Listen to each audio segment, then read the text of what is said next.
Tonight on Veritas, our special guests are Jeffrey Stegman and Clayten Stedmann. Most of us move through life believing we're in command of our thoughts, our decisions, our reactions, even our moods. But beneath the surface, there are forces at work. Quiet forces, old patterns, inherited beliefs, residual energy from childhood, or something even older. Fields of consciousness that stretch beyond the walls of the mind and seep into our daily lives. You walk into a space and feel something shift. Maybe it's subtle, a heaviness, a sudden rush of emotion. The body reacts before the mind can rationalize. That sensation, that instinct, is trying to tell you something. What if some of what you think and feel doesn't even belong to you? What if that inner voice echoing in your head isn't entirely your own? Jeffrey and Clayten have spent years studying the nature of thought, the impact of environment, and the unseen architecture of consciousness. Their work explores how these invisible influences shape who we are and how awareness becomes the key to transformation. We'll explore how to recognize when something isn't yours, how to reclaim attention, how to distinguish between what you've chosen and what you've absorbed. This conversation isn't linear. It's layered, like the human experience itself. And it begins with a single, piercing question. Are you truly sovereign? Jeffrey Stegman and Clayten Stedmann are coming up next. Welcome to the Veritas Project. If this is your first time listening, welcome home. To access tonight's full interview and all of our exclusive material, simply join the Veritas Plus family by clicking on the subscribe button at veritasproject.com. And while you're there, don't forget to check out the Veritas store for a range of great products, including focused life force energy. Experience the power of FLFE with a 15-day free trial today. No credit card required. Also, be sure to explore our enhanced Veritas Plus transcripts, offering full transcripts, comprehensive analysis, and exclusive insights for every episode. As a Veritas Plus member, you'll receive a 50% discount on these enhanced transcripts. If you're looking to get in touch with me, have a guest suggestion, or would like to provide feedback, simply click on the contact button on our website. Your thoughts and ideas are always appreciated. So sit back, relax, and enjoy tonight's program. And the title of tonight's episode is Are You Truly Sovereign? Exploring hidden influences, thought forms, and the power of expanded awareness. The website is veritasproject.com/FLFE in lowercase letters. And tonight we have the pleasure of inviting back the founders of Focus Life Force Energy, Jeff Stegman and Clayten Stedmann. Hello, Jeff and Clayten. How are you? Doing great. Glad to be with you, Mel. Likewise. Good to hear you, Mel. Yes. You as well. It's been a couple of years since I last spoke with you, and I thought it was time to bring you back to talk about consciousness. It's. By the way, I've never asked you, what is your definition of consciousness? That should have been a pivotal question to ask you day one when I met you. So how do you define it? Yeah, it's a really good question. I wouldn't say I have the elevator speech of consciousness definition at this moment. It's really the basis of everything. It's really it seems to be the core aspect of reality. And it's an awareness. I'll let Clayten. Fine, you can riff a little bit more if you want. I'll give you a chance to organize my thoughts. See, to me, a lot of people tell me everyone has a different definition. To me, consciousness is something that doesn't even exist in my own brain, not in my own organs. It's beyond, and this just goes back to what we've been discussing in the past few years, the removal of a certain element, the ether. It's almost like consciousness exists outside of our physical body. Do you lend credence to that thought? Yeah, I would say it includes and transcends the physical body. Of course, it includes us because we're part of the universe. And it's a conversation where Jeff and I spend a lot of time creating a a podcast episode on this, and we got the truth to a certain level of consciousness because we measure that. Of course, Mel, you know that. And what we found is we got a definition relatively truth at a relatively high level of truth. And I think the struggle was that we didn't define consciousness in a way that we could relate to. At least that's what it felt like for me. So there's what is consciousness in general, which is kind of awareness of self to some degree.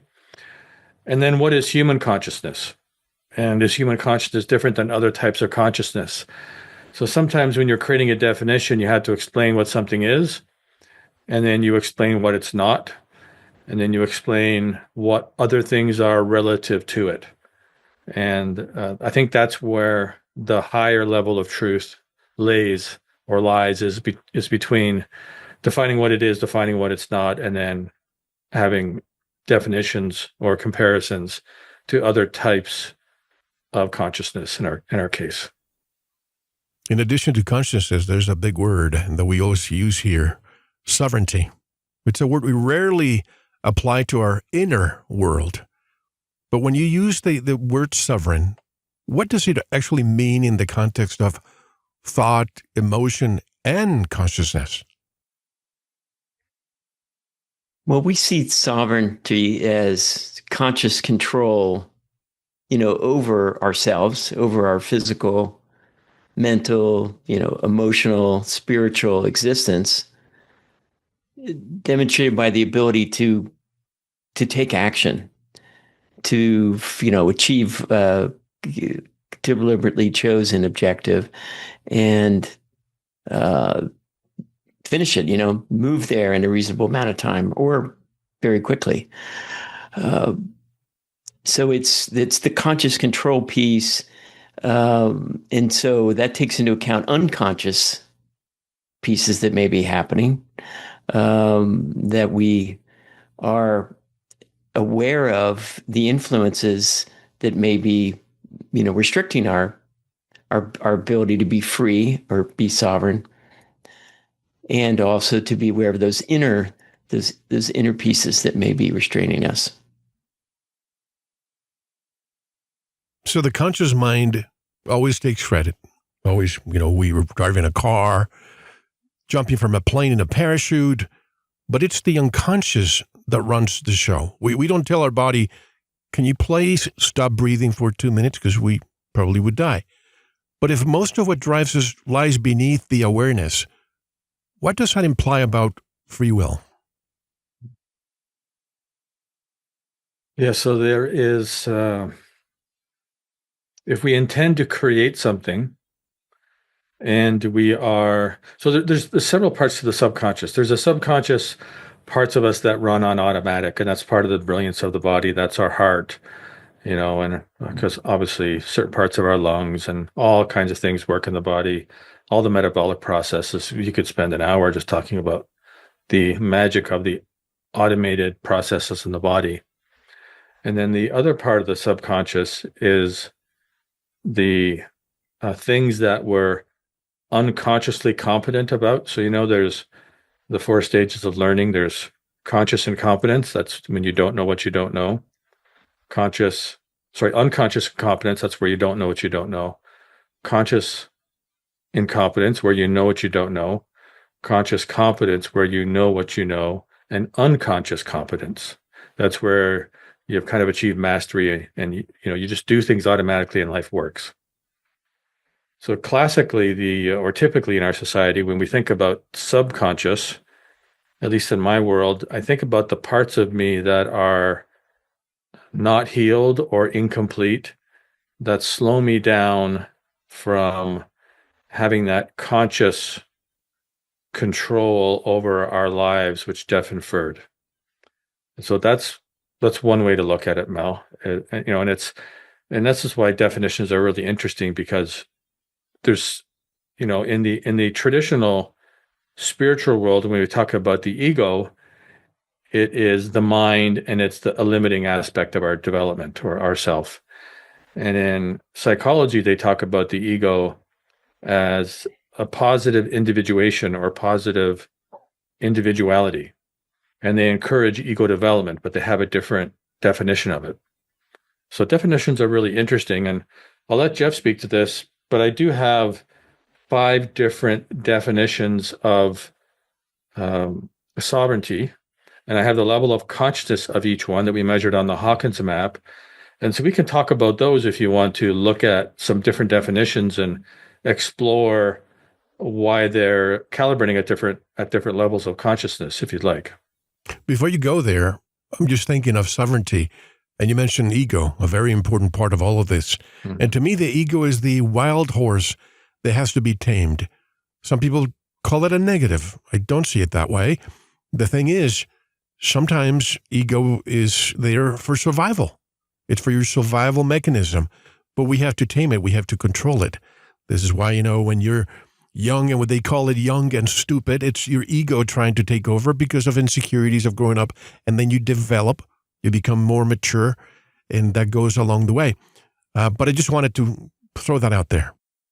Mm-hmm. Yeah, so, Jeff, you were going to expound on this.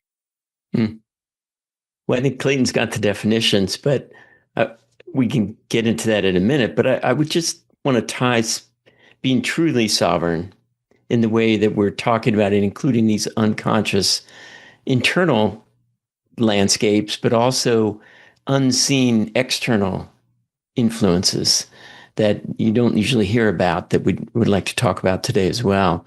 But from our point of view, becoming truly sovereign is intimately tied to our personal evolution or rising in consciousness. So, why is that? Well, when we look at rising in consciousness, personally evolving, we look at it as increasing freedom. So increasing freedom is very important for being sovereign. You want to be free in all your aspects and to be aware of influences that may have you be less free. So that I just wanted to throw that in there as well, that rising in consciousness, we believe, is becoming more sovereign, becoming more free. You want to give us the definitions that you have, Clayton? Sure. Well, let's start. So I assume your audience is familiar with the Hawkins map of consciousness. It's a logarithmic scale of consciousness from 1 to infinity. 1 to 1,000 is the human realm. So logarithmic means 1 point up is 10, has 10 times more power associated with it. And there's actually a number of microwatts of electricity associated with each level of consciousness. And the math on that is in the back of Power versus Force, edition 1. I think it's page 275. Don't quote me on that, but it's just after the consciousness compensation chart.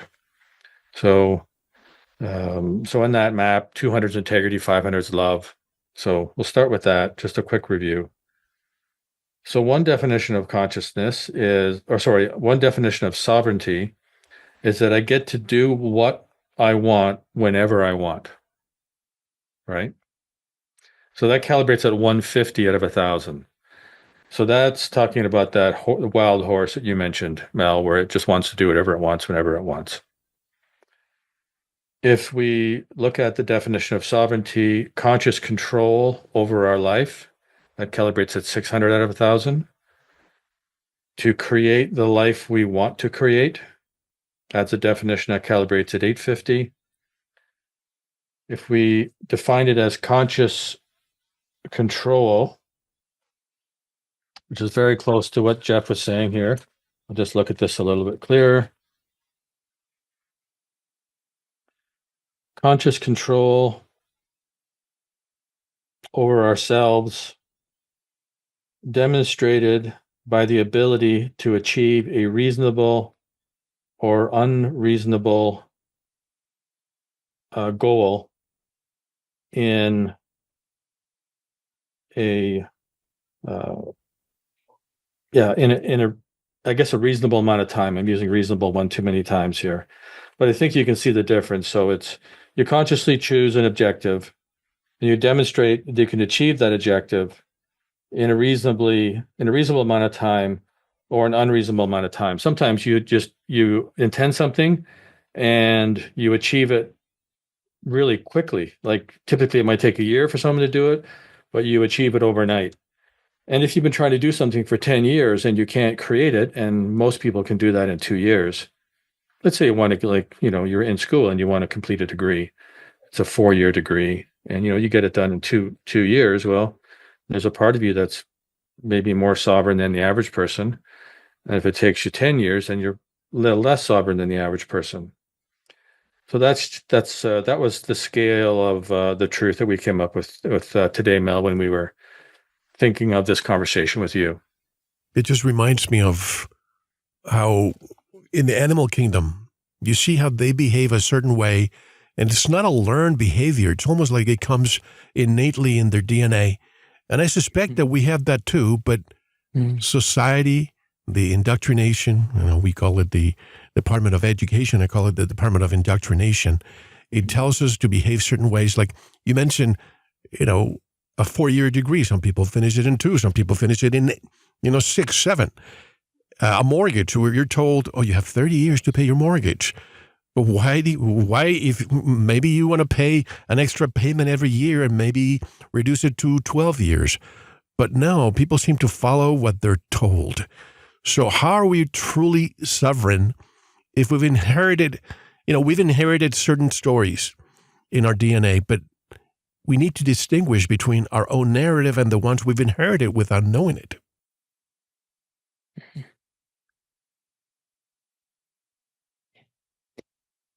Yeah, that's a key part of being sovereign is awareness, expanding your awareness to include those things.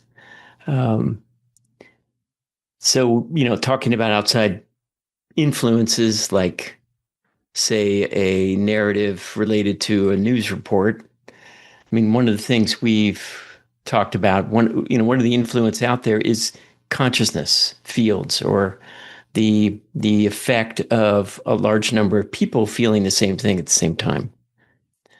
So, for instance, one influence on the way we feel, it could be watching a news report where lots of people are feeling the same thing, like a super negative, like a disaster or something that's happening. So there is these influences that are outside, and like you were saying, the societal influences that we can become aware of their effect on us and make a different choice.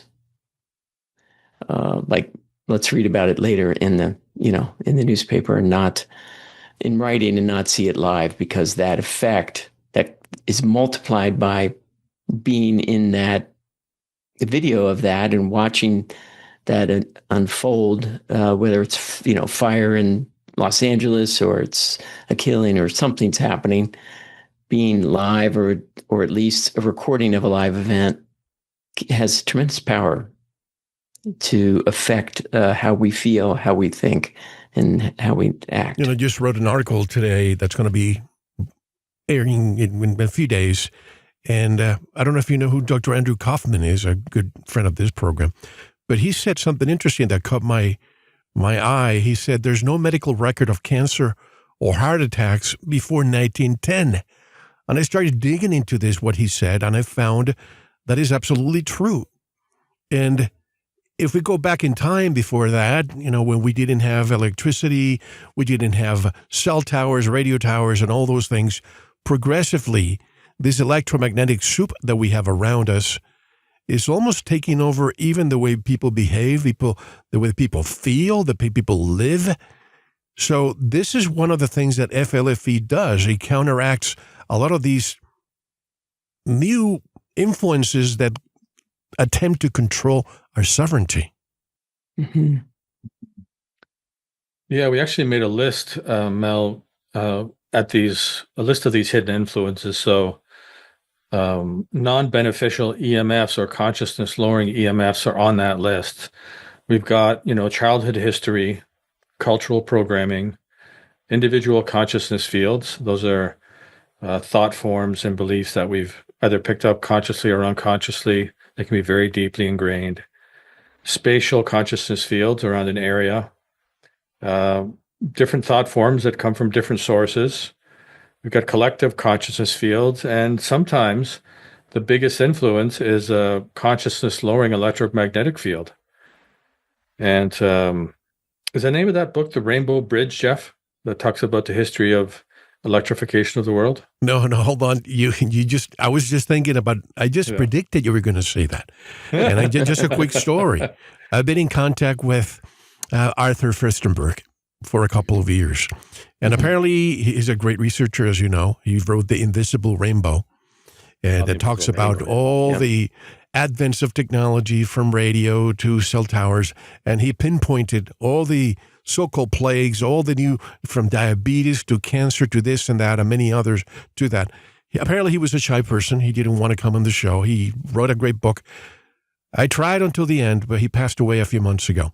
But yeah, I mean, please go on. You were on the right track with, The Invisible Rainbow. Yeah, that book lays out the history of these interventions, the powering of the first lights in London, the telegraph, the radio, the radar, and now the cell tower and the 5G. And each time there's dysregulation. I mean, there's not only in people, but in the natural world, trees and birds falling out of the sky.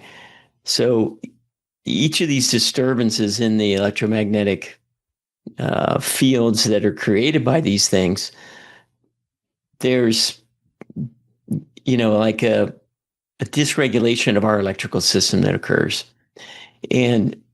But what happens over time is people evolve, and they get used to it, and they really, in a way, become stronger and stronger because of it.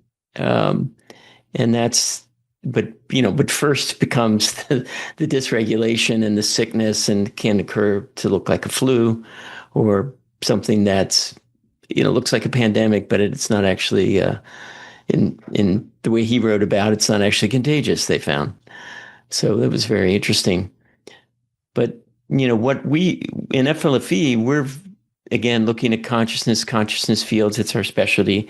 And when we saw the influence of EMFs on a property, we saw the life force energy, the chi, the prana, the ether going down. Like decline. The life force energy of the property is a good indicator of the health of the property. So when we saw that happening and we couldn't maintain the unconditional love level of the FLFE consciousness field, then we got to work to see how we could mitigate that. And where we are today is we're in our 6th study of looking at the symptoms of EMF sensitivity in people that we recruit into the study. And so, the spikiness that you see, especially today, there's so many different influences. It's not just one electrical wire. It's, 100 routers and cell towers and satellites and everything. So they're all going on and off, and it creates this spikiness, this perturbation of the body. And it's very disturbing. So what we've been able to do with the FLFE bubble or the service is smooth it out and have it be much less disturbing to the body. But you don't want to eliminate it completely, because then we won't evolve and we won't, get stronger and used to the influence.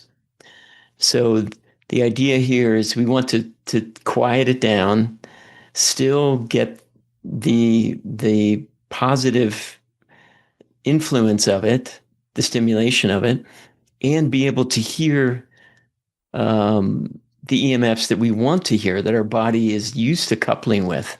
We're coupling with the Earth's magnetics, the Earth's electrical field, the Schumann resonance, the plants and animals around us. That coupling is positive. Those are positive EMFs. So we want that, but it gets drowned out by all the man-made influences. So, we've designed the FLFE environment to be quieting the man-made EMFs and allowing us to couple with the natural world. I never forget, it was 1978. I was in school, and I see the mother of one of my fellow classmates in her very nice car with a big antenna outside. And I saw her with this black phone, and she was talking on the phone in 1978. And I asked my friend, what's up with that? And he's, oh, my mom is, she's an important real estate agent, and she has to be in contact with clients, blah, blah, blah. And like, so you telling me she has a phone in her car? And she does. So, I know this was 1G analog back then, no problem. But then you fast forward to the 1990s, and all of a sudden I developed tinnitus, or some people call it tinnitus. I go to my doctor, and he had absolutely no idea how that happened. Oh, do you have high blood pressure? Blah, blah, blah. I'm like, come on, doc, I'm in my 20s. How is that possible? But just like now, we're coming to the conclusion that perhaps autism is related to a certain thing that's injected to you. Could it be that all these conditions started with 1G, and now we're progressing with 4G, 5G, and 6G that's coming up soon? What do you think? Well, that's a big question. We did a study with a gas discharge visualization camera. That was the same technology that Dr. Joe Dispenza used in his workshops to determine the energy field in the workshop. And it was facilitated by Melissa Waterman, who we managed to get her to do a study with us. And we noticed a significant difference in the energy field of the environment, which they were measuring with the gas discharge visualization camera, in the non-FLFE environment and the FLFE environment. And so there's this concept in science called correlation and causation. And we notice a difference when we have like the service on, or we go into really high EMFs environments, and we notice a difference when we have it off.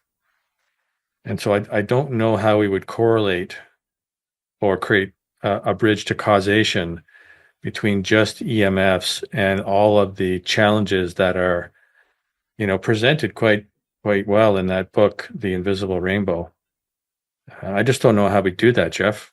Well, the way that we approach our research and how to look at this is looking at symptoms. What are people experiencing? And, even today in modern medicine, EMF sensitivity is discounted or thrown out the window. So it's still a controversial topic that people could be sensitive to EMFs and have symptoms.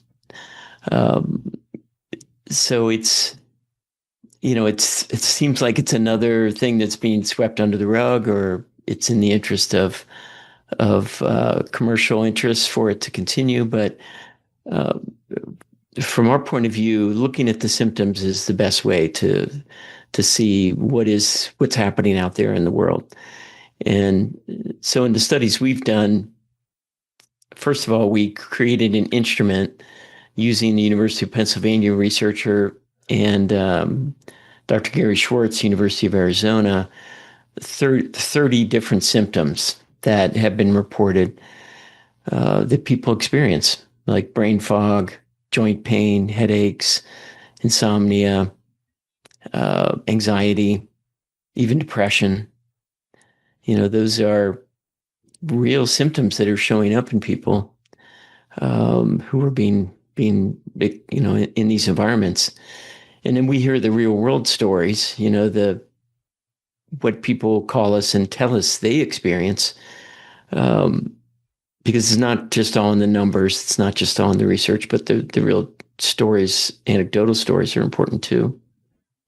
So there's a real effect on people, much like in the Invisible Rainbow, where there's this dysregulation of the energetic system of the person. Most ailments, and thinking of Dr. Gary Schwartz, we spoke a couple of years ago for a while, but we never materialized our interview because of schedule conflicts, but I'll love to have him here to discuss more. But a lot of the ailments, you can add an itis at the end, pancreatitis, hepatitis, all that is inflammation. And that is the one thing that EMFs cause. Inflammation happens to me. And right now, I'm barefoot in my studio with my foot on a grounding pad, for example. Plus, I have the FLFE in full force right now. But when I go to the ocean, when I leave the city and I go to the ocean, which it's almost like a salmon that goes back to where he was born against the current. I have to be in the ocean, touching the sand, diving into the ocean, feeling the salt water around me. And that's what makes me, I look at myself, even if I take a picture, there's a difference between when I'm in the city surrounded by all these electromagnetic waves and when I'm with nature. I'm sure you've noticed that too as well with your own personal lives. Yeah, there's a piece that occurs in nature that I'm not able to find as often, certainly in a city environment. Like we just moved out to the country, my wife and I, almost a year ago now. And there's another level of sleep and just general relaxation. And just the darkness at night, there's really not, we live on the end of a country road, which is great. And there's no spotlights there's no street lights on our road. We have a neighbor a couple of houses down who put a spotlight on the back of his driveway. We're going to talk to him and see if we can put a little metal thing over it so it doesn't shine all over the place. But personally, Mel, I would agree with you. And there's something about water and even salt water that, I find also life enhancing in a way that's hard to find anywhere else. Well, all you have to do is look at the blue zones around the world, and we've done interviews about this. Most of the blue zones are directly connected to the ocean in Okinawa, in Greece, in Italy, and other places. And it's just the attitude, because environments are not neutral. I mean, you feel this, but we can hardly name that. So why do some places seem to, what's the word I want to use, amplify who we are, but then you go to other places, they seem to pull us into versions of ourselves that we thought we'd outgrown. Well, we certainly look at the world in terms of consciousness fields or areas of effect where, you're walking down the street and you walk into an alley and you suddenly have a feeling and you look over your shoulder, you're unsettled, that there is a field of effect there from people either being robbed there or just feeling uncomfortable or something else that may have happened. So I believe as we go around the world, there's places that support us and places that deplete us. And when you're in that alley, as soon as you can make that turn and get out of the alley and get back to a more comfortable place, the better. And when there's many places in the world where people go to recharge. Certainly beach communities are some of those, but some are even way above those levels. And there's natural places like Lourdes, which is now, of course, turned into a very busy place, but the water coming out of those rocks is very high consciousness naturally. And there's a very high consciousness zone around there. And so when people go to there and they drink the water, things happen. They're uplifted and people benefit. And there's actually a scientific staff that's recording the miracles that, quote unquote, miracles that occur when people come and stay in that space and drink the water. So there's places like that around the world. And even the Gothic cathedrals that were, of course, built on previous places of worship, which may have been built on ley lines, crossing, or other natural earth features that cause high consciousness fields, that walking into those places, as you come in the door, of course, the grandeur and the stained glass is very affecting. But as you kind of walk up that aisle, that feeling of uplifting in your core, that like energy moving through you, life force energy really filling you as you get closer and closer to the front, and that's where, if you donating a lot of money to the church, you got those front seats, right? Well, there's a reason, because it's closer to the very high consciousness zone that surrounds where the priest would speak. So I just conducted an interview with a gentleman with the name of Peter Shampoo. I don't know if you know who he is, but he studies the ley lines. He's known worldwide as the person who can talk to the ether. He actually can feel where those are.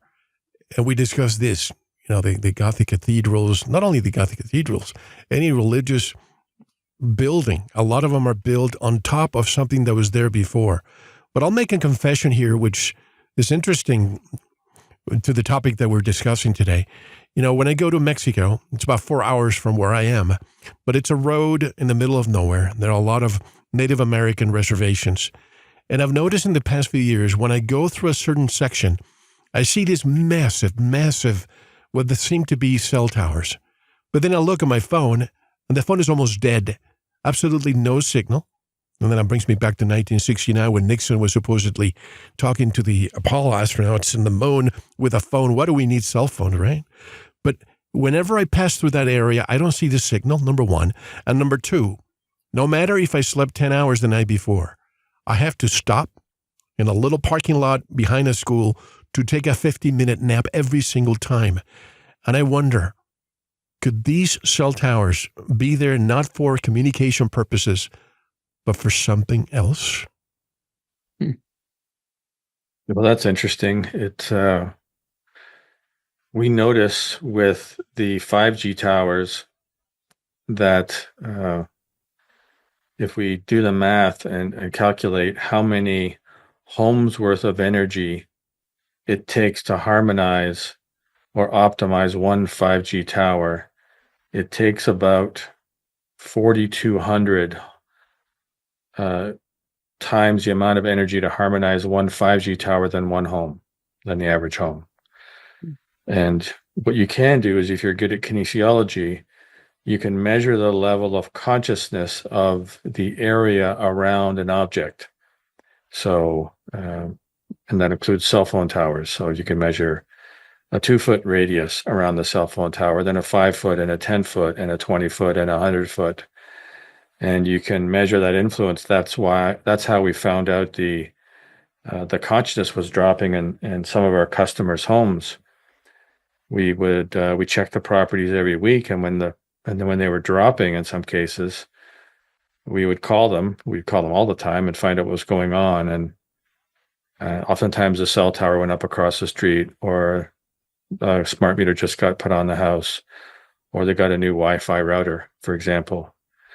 So I don't know what those towers would be, but if you get good enough at kinesiology, you can start to investigate it a little bit more, other than just wondering if it's a subjective experience for you. So if you were within 500 feet of the tower or towers, and you were on the road and the level of conscious was 50, and it's 5 around the tower, then you can sort of deduce that there's an energy coming from that tower that, for whatever reason, is very negative.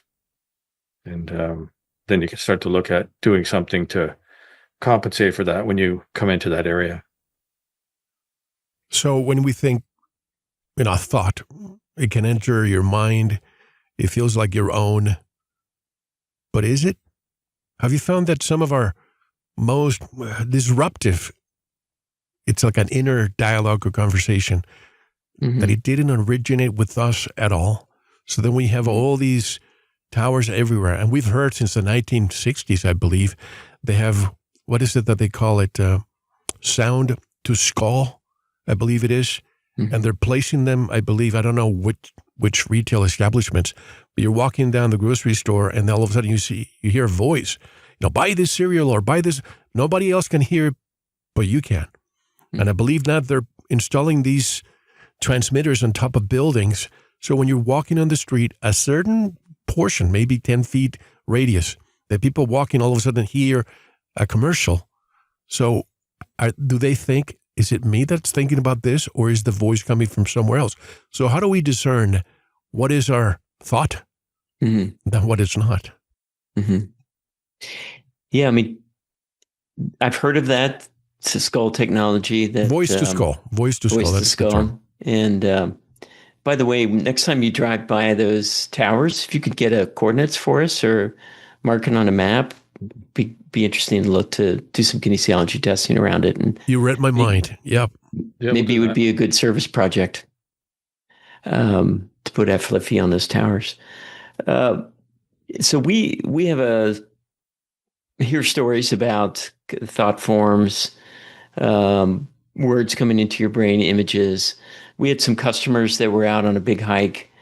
They were away from the cities. There was, it was a big long hike, and they started to hear a highway, and they came out behind a billboard, and two of them very healthy hiking. They started talking about French fries. Where can we get French fries? We need some French fries. And I really want French fries. And they start walking down the road to find some French fries, and they look back at the billboard, and it's a French fry billboard. Now, that thought of French fries was around that billboard, and they didn't know, they were on the backside. So where did those thoughts come from? Well, it could be a technology like you're talking about, but it could also be just thought forms there based on people driving by and seeing the image of the French fries and thinking about French fries and creating a consciousness field with the thought form of French fries in it. So that we're seeing that there are, there's a lot of these, you could call them natural, but they're consciousness field, and they could be created by man in some ways, or with a purpose to influence people. But that so one of the things that you mentioned, well, how do you work with this, is if you know that your thoughts are not all your thoughts, that there's a possibility that what you're thinking came from the outside. Now, it could have come from the outside. It also could have come from some unconscious part of you. We can get into that later. But so if it's coming from the outside, one of the practices is a way to get a little bit of distance from your thoughts. So meditation's really good for that, where you notice thoughts coming in, you notice them going away. But with a twist here, where when the thought comes in, is this my thought? Does it fit in with, the current me, and my current lifestyle and the way I live and where I am and what I'm doing? Or is this like a thought out of nowhere that's maybe negative or is not good for me in some way? Of course, we don't want to throw intuition and positive thoughts or intuition out the window, but we certainly want to take that pause, take a breath, and okay, is that my thought? And is this good for me? Are you aware of the story of James, I think it's less Vicari, from 1957, what he did in a movie theater? Was that the study with putting subliminal advertisements on to buy Coca-Cola and popcorn? Exactly. And the way he did it, for those who don't know, very interesting. He actually, a lot of people say, oh, he took a few feet. No, not even. 1/3000th of a second. That's too brief for conscious perception. But they measured that weeks later, and 18.1% increase in Coca-Cola sales and 57.5% increase in popcorn sales. The question is this ethical to put that there in such a way that it programs people? I mean, would you rather see a 1 or 2 minute commercial telling you to go drink and eat popcorn, or do it in a way that manipulates your subconscious mind for you to behave a certain way? Well, thank goodness that's all illegal now. It's that was a very interesting study. And as Jeff said, you really have to use discernment to check your thoughts. And there's lots of ways to discern. Is it a loving thought? If I follow that thought, where's it going to take me? What's the long-term trajectory? Does that thought help me become the kind of person that I want to become? there's a lot of ways we can analyze it, and usually we don't slow down enough in the day to do those sort of things. I remember one day I was walking up the street here in Nelson, and there was this guy on the street, and I was really tired. We'd just been in meetings and meetings and meetings, and I was just out walking around, and there's a guy on the street. He was homeless. Looks like he looked homeless. He was begging, and when I walked by him, I had a very negative thought. I mean, if somebody had, if I had that thought bubble outside my head that you see in the cartoons, and somebody had seen my thought, I'd be like mortified. And I walked past the person, and that thought form was gone. I had a very negative thought towards him. And after I walked around for a little bit longer, and I sort of reflected on it, and I use kinesiology a lot to try to determine where my thoughts come from.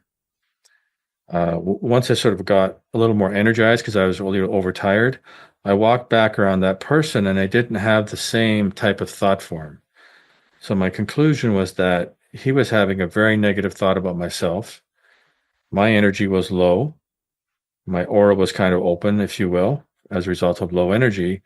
And the negative thought he was having about himself, I just picked it up and assumed it was my thought. And after I walked for a while and got my energy up and, did some deep breathing and came back around, I just didn't have the same experience. So that's not necessarily a commercial-oriented thought, but that's another example of the power of a consciousness field around an individual. Do you remember what happened in Sedona in 2009 at the Sweat Lodge? Oh, I remember yes. some people died. Yes. So I've told this story a few times, but there's a place in Sedona. I don't know if you've ever been to Sedona, but there's a center for the New Age or something along those lines. And there's a person there who takes aura photographs. And a lot of the people that went to the Sweat Lodge went there to take their pictures. And everybody was happy, except for two people who complained like, hey, can you take it again? Because I don't see anything around my aura. And the person took it multiple times, and the two people, a female and a male, all the pictures came out without an aura. And somebody would come in between, and the aura would appear. So they thought, maybe something's wrong with the camera. Well, it just so happened the next day, those people died in the Sweat Lodge. What does that tell you about the nature of the aura or spirit, or what Dolores Cannon used to say, the soul contract?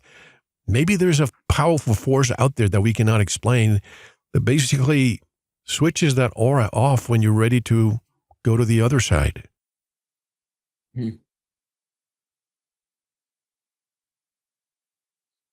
What is the logical explanation of that? Do you have any thoughts on it? Well, I would associate the lack of aura with definitely low vitality. That would be, at a minimum. I mean, when I was walking around that day, I'd been in meetings for 5 or 6 hours without a break.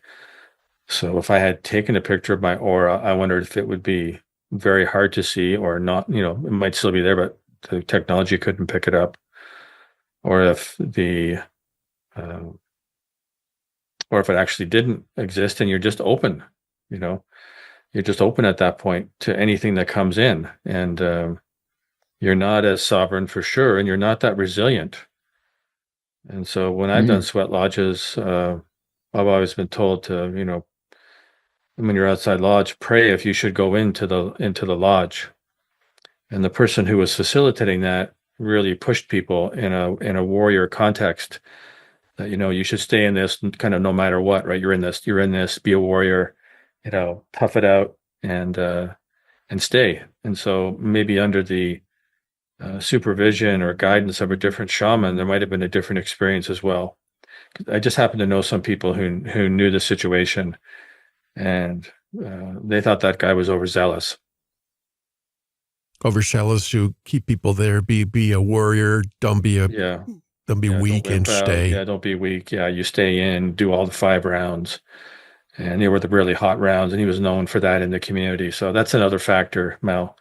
It's not only the individual's state that would reflect in their aura, and there may be something about auras, I don't know, but there was an individual who was overzealous in conducting the the sweat lodges. Or maybe the victims, because they were victims, were actually weak, they were sick, and regardless, the experience pushed them too hard, and that's why it happened. Mhm.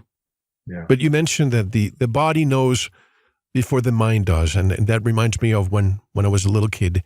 You know, you seem to see things and talk about things, and your parents, your family, hey, don't talk about that. That's crazy talk. Happens to most children. They have this intuition that as you get older, it's almost like it's erased from your mind. But as we get older, then you're taught, follow your intuition, listen to your gut feeling. So how can we train ourselves to listen to the subtle signals that tell us when something's up before we rationalize it away? Mm-hmm. Well, we've had a lot of practice in doing that.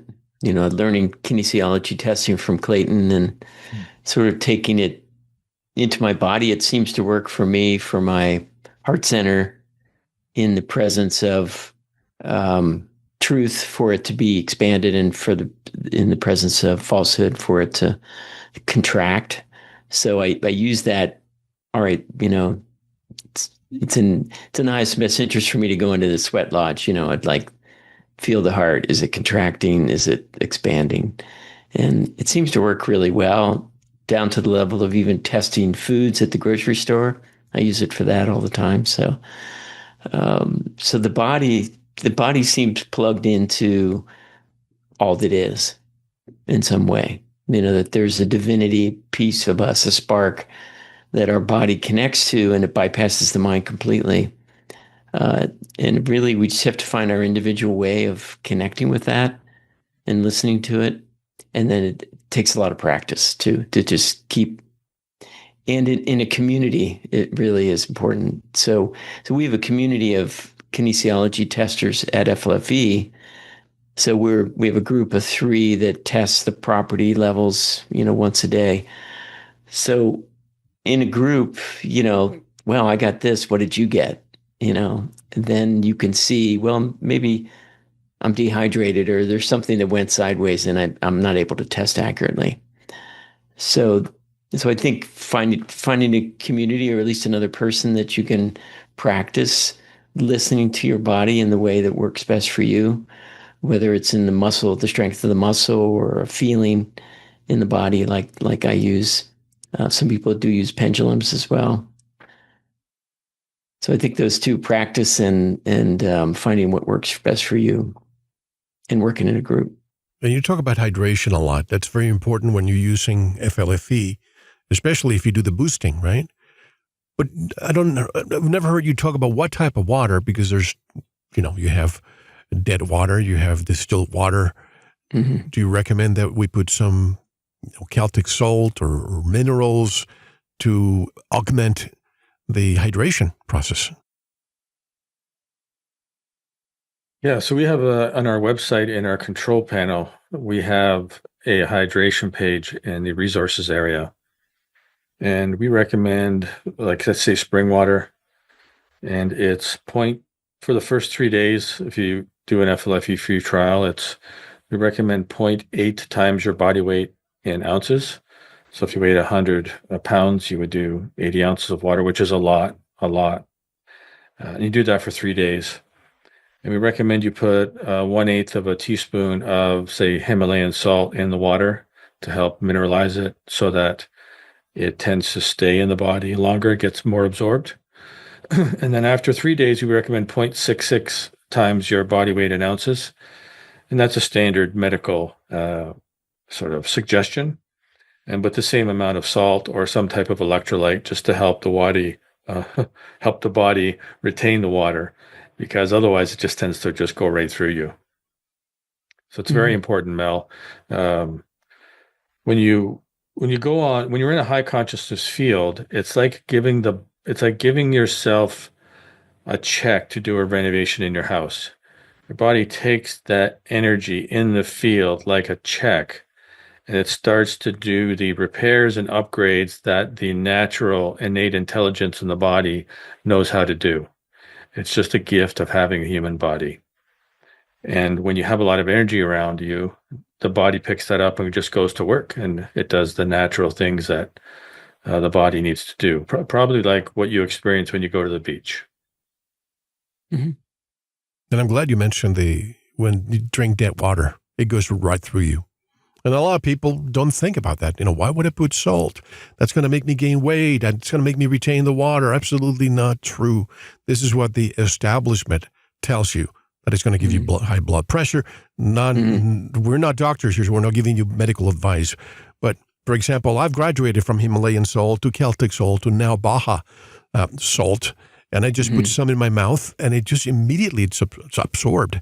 And then I take water. I can feel it. This tingling sensation of every cell of my body saying thank you for, bringing some necessary hydration to my body. Because a lot of people just drink the water without. I remember my conversation with Dr. Sherry Tenpenny many years ago, and she said, just make sure that you put a pinch of salt so you can put a charge into your body, into the water. So when you drink it, it does what it's supposed to do. Otherwise, you just, go into the bathroom every 5 minutes. Mm-hmm. Yeah, it passes through. And we need salt. The body needs salt. It's very important. I mean, that's why people put out salt licks for animals, because they really need to have salt, and it's hard to get enough in food. Now, of course, if you eat out and you're eating, restaurant fast food, you'll get plenty of salt. But if you eat mindfully and you're, sometimes people can get salt deficient. So we highly recommend having salt in your water. And also watch about the salt and try to find out the origins and the source of the salt. One of the reasons why I don't use Himalayan salt anymore is because a lot of it comes with gunpowder. They use explosives for that. And I hate to say it, but the one that I really like, Celtic salt, also was found to have certain heavy metals. And the one that I use now, Baja salt, I'm not endorsing it. I don't have any relationship with them, but this is the one that I feel it has helped me a lot. It's from the ocean. The ocean has the perfect balance of minerals. You've been told, don't drink ocean water because it's going to kill your kidneys, blah, blah, blah. Why is it that every time the medical mafia tells you to do something, it's actually the other way around? Yeah, double speak. Exactly. Yeah, I use a salt that's mined, an ancient salt that's mined in the United States, and it's worked out well for me. Yeah, we've been careful about sea salt because of the microplastics now. Yeah, depending on where it's coming from, so it's something to think about. Microplastics, mercury, and all that, and we can talk about nutrition in part 2. People who eat a lot of fish, which kinds of fish can you eat? But we're going to talk about that later. One last question before we break. Trauma. Trauma is a big part of this conversation. Sometimes it's like a car. You see your vehicle and you see these little, warning lights. Some of us are lucky that if we ingest something that shouldn't be ingested, we have our alarm saying, hey, what you did was wrong. You get a headache. You get have to go to the bathroom or you get sick. But some other people don't. I see a lot of people drinking diet sodas and, MSG and preservatives, and it's like nothing happens. But 3 months down the road, a year, 2 years later, all of a sudden, they develop cancer, they develop something else. And it makes you wonder, is it that some people have that alarm bell more developed than others? It's just like trauma. Sometimes it doesn't scream. Sometimes some people call it whispers. In the tone of our own thoughts. Could what we label as self-sabotage be something older trying to get our attention? Yeah, trauma is a big conversation, Mel. We talked about earlier about the definition of sovereignty. It's about having conscious control over your life. And if you can't create the things that you're intending to create, and you're self-sabotaging, which can take a lot of forms. It could just be the inability to take action. It could be losing your temper. It could be, the myriad forms of creating unnecessary drama. Then, where else would it be coming from if you If you've been raised in an environment where, no parents are perfect, of course. If you've been raised in a loving environment, you find a lot of those people have a relatively peaceful life. And there was a time in my life when I was trained as a life skills coach, and we were working a lot in recovery homes. I didn't do a lot of it. You start hearing the stories of people in those situations, and it's all, I haven't met one of them that didn't have a lot of difficulties growing up. Now, maybe it wasn't beatings and fightings, but it was sometimes just neglect. The parents were too busy or too preoccupied to take time to spend with the child and help it grow up. So, the child adapts to the best it can. Humans are amazing at surviving, and we just keep taking those adaptive behaviors into our adulthood, and the results are pretty clear. We're not able to respond in the way that a reasonable person would, or even we would like, and sometimes it's hard to track back to where we pick that negative influence up. And so that's why it's important to keep doing your personal work, because sometimes you don't even know that you don't know why things are so slow for you in a certain area. And if you continue to raise your consciousness, then it's like a safeguard for the unconscious triggers and unconscious negative beliefs and those things within it that hold us back, that we don't even really know about until they're gone. And it's like, wow, look how much easier this is. By the way, before we break, I've always wanted to ask you this question. I don't know why I haven't asked you. When we talk about quote unquote field, how do you define a field in this context? And how does it one interact with it, knowingly or unknowingly? Mm-hmm. Well, to us, a field is an area of effect. So a consciousness field at a certain level of consciousness would be, within some boundaries, that area of effect, so that if you walked into it, you would feel the difference. If you walked out, you would feel the difference. So you can test the boundaries of where it is by moving in and out and feeling in your body the difference. So a consciousness field would have a shape.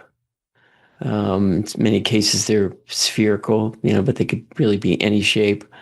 But it's a more uniform and a different level of consciousness than the surrounding area. So a high consciousness field would be a significantly higher level of consciousness than the surrounding area, where as you pass kind of through that barrier of it, you would feel the difference in your body if you're sensitive to it.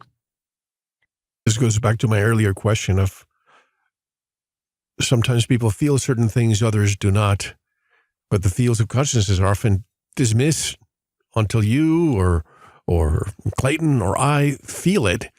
What have you learned about how energy fields shape not just places but people?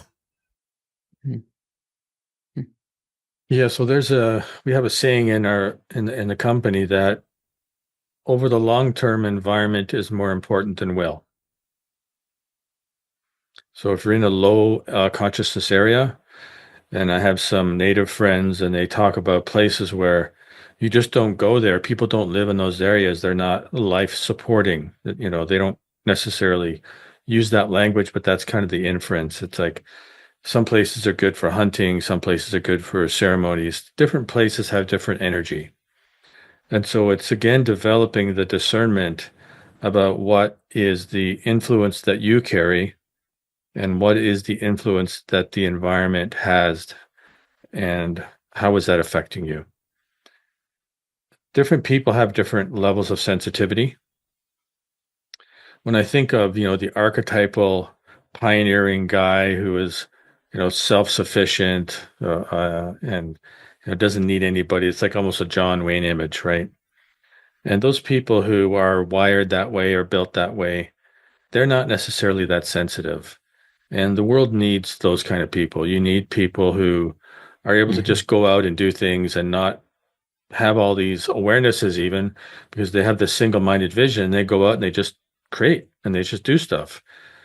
Now, on the other hand, you can kind of think they're thick-headed and, they're not much fun to be around because they're kind of self-centered. They may not be self-centered in a negative way, but they're just oriented to themselves and their focus, right?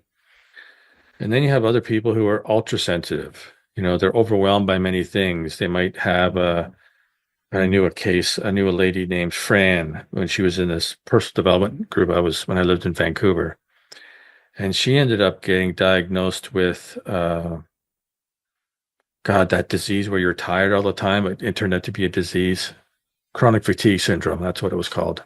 Mm. And she ended up getting sicker and sicker and sicker, and she was emaciated by the end.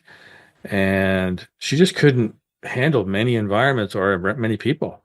She had very triggered. And so whether or not that was an epigenetic thing or a genetic thing within her, or it was a mental issue, I never figured it out. But there's definitely a difference between the sensitivities of people. And I think it's important to look for our gifts and all of that.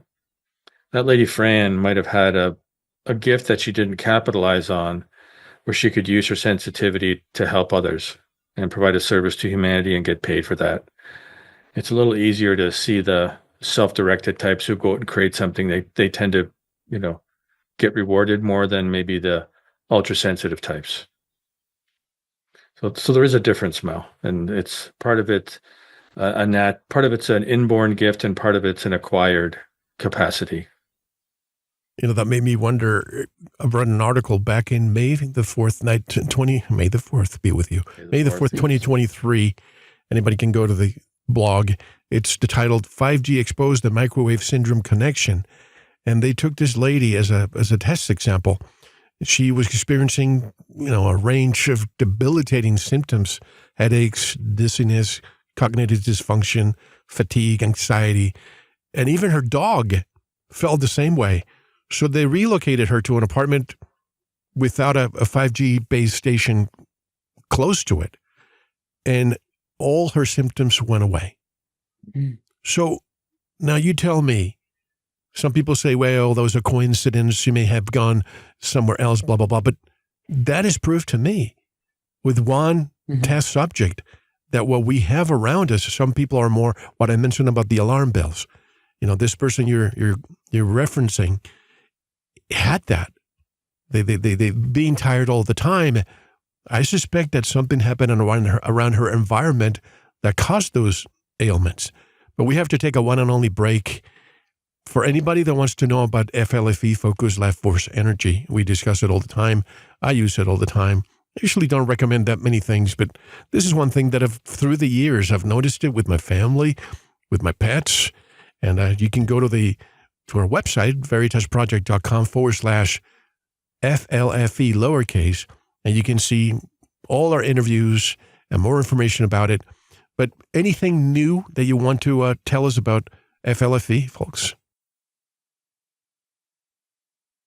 Well, the research continues, and we have some. The EMF research is where we've been focused the most, because it seems like, people that are sensitive, we've been talking about sensitivities, and there's those, the other way to think about it is the canary in the coal mine, right? Who was more sensitive to the high CO2 than the miners might be. That those people are gifts to us. They tell us that something's happening, and we want to help those people. I mean, our customers, number one, who are for the most part about raising their consciousness and on the spiritual path, and we believe that raising in consciousness is very important, as we've been talking about. But the research we focused on, as we said previously, is around symptoms. And so we recruited people who are not in the FLFE environment. We're not thinking about that at all, not consciousness. They really were dealing with their symptoms, to come in and be a subject.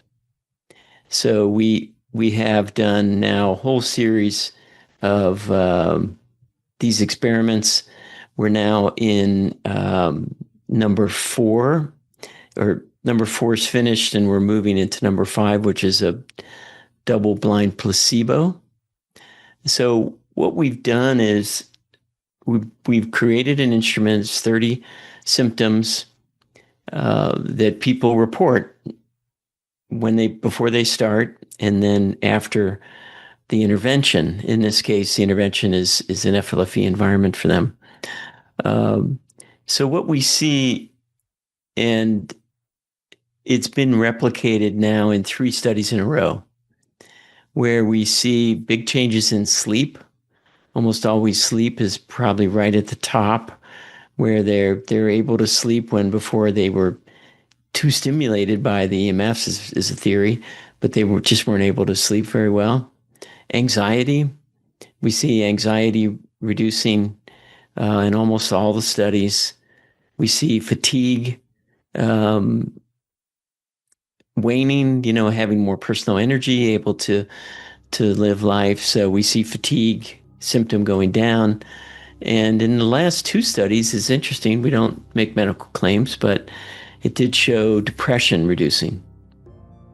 So brain fog, of course, is in all of the studies as well. So brain fog is a really important, I'd say, marker for inflammation in the brain, or products of inflammation in the bloodstream. So dizziness and brain fog. So I think for us, what's important is that we are replicating these results over and over, and that the statistical significance is extremely, extremely significant.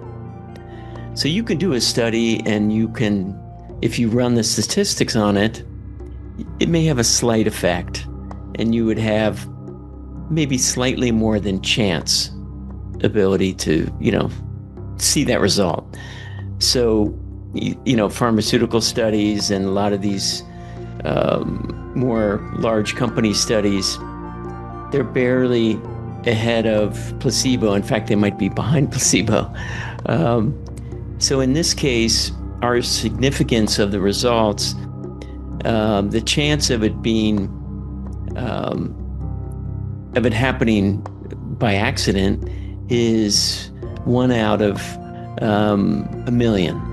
In our our smallest study, it was a 1 out of a million chance, or 5 out of a million chance, of it being happened by accident. But for most of ours, they're at least 5 out of 10,000, or 1 out of 100,000 chance of it happening by accident. So anytime you do a study, statistical significance is really important to know if you really have an effect that's measurable, and it's not just happening by chance. So we have to break. For those interested, you can go to our website, click on the store, or at veritasproject.com/FLFE. Try it for free. No credit card required at all. We have 1 more hour to come with Jeffrey Stegman and Clayten Stedmann. This is Mel Hosselrick, and you are listening to Veritas. Don't go anywhere. Thank you for listening to the first part of this important Veritas episode. To listen to the rest and access all of our exclusive material, head over to the Veritas Plus member section or click the subscribe button at veritasproject.com. Don't forget to visit the Veritas store for a range of great products, including focused life force energy. Experience the benefits with a 15-day free trial of FLFE today. No credit card required. Also, be sure to explore our enhanced Veritas Plus transcripts, offering full transcripts, comprehensive analysis, and exclusive insights for every episode. As a Veritas Plus member, you'll receive a 50% discount on these enhanced transcripts. And speaking of things to enjoy, if you've been liking the bumper music you've been hearing during the show, you're in luck. All of it is produced by us for your enjoyment. If a song has caught your ear, you can buy it. Just head to each episode's page for the link and take the music home with you. If you'd like to get in touch with me, be a guest on the program, have a guest suggestion, or want to provide feedback, just click the contact button on our website at veritasproject.com. Thank you for listening to The Veritas Project, because you don't want to believe, you want to know.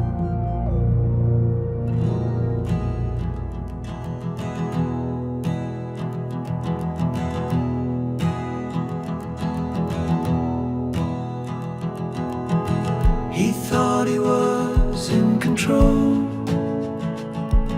but something moved inside his soul.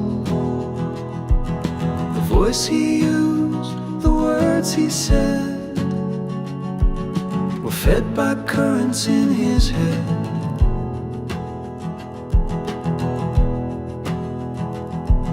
He walked through rooms that changed his tone, felt thoughts arise that weren't his own.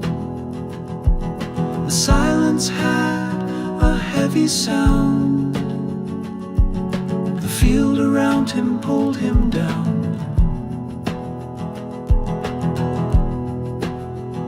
The field you're in, it makes the call. It lifts you up or lets you fall. But when you see it for what it is, you stop reacting, you start to live.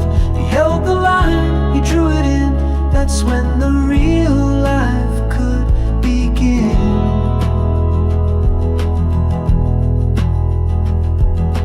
Not a battle, not retreat, but steady ground beneath his feet.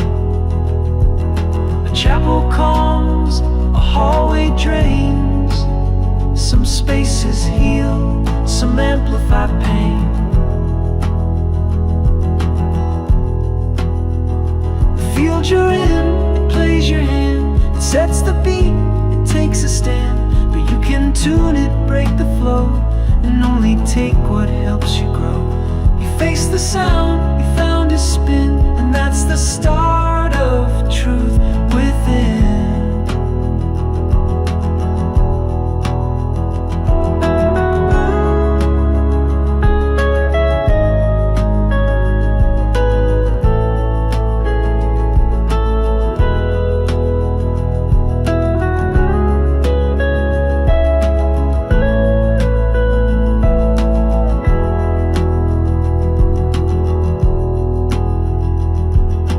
Most of what we think we choose was written long before our shoes. But still we walk and we decide to cut the cord, to realign.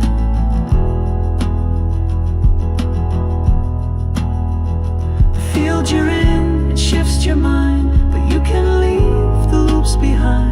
With eyes that see and feet that stay, you write your truth a better way. He claimed his name, he tuned his skin, and knew the life that starts within. He wasn't made, he had to form his voice inside the psychic storm. And now he walks beneath the sun, the field still moves.